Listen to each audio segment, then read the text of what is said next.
When I think of bells, I think of all things Christmassy, like Santa and sleigh rides and ho, ho, ho, and jingle bells. Ding go the bells, dong go the bells, ring go the bells too. But what I want is jingle bells to say Merry Christmas to you. Jingle bells. Now, do you think any of these bells will make a jingly sound? Let's try. This handbell makes a sort of a ding sound. And this cowbell, wow, a dong sound. Now, ding and dong are great sounds, but they're not jingly, are they? What about this really big bell?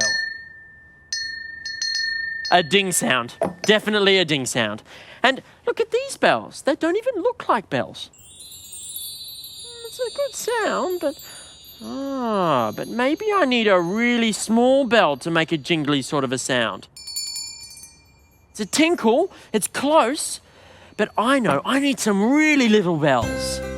Yeah.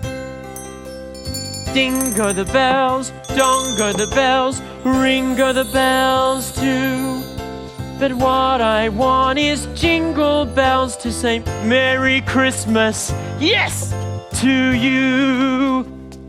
I found one, a jingle bell. He's a bit lonely by himself though. He needs his friends. You can't have a Christmas party without friends, can you? Ding go the bells, dong go the bells, ring go the bells too. But what I want is jingle bells to say Merry Christmas. Here we go, to you. Ah, cool! Jingle bells for that special Christmassy jingle bell sound. Ho, ho, ho! Merry Christmas. Ho, ho, ho, says Santa when he's feeling well. Achoo, achoo, says Santa when he's not so swell. Tomorrow is Christmas. What are we going to do? Got to deliver the presents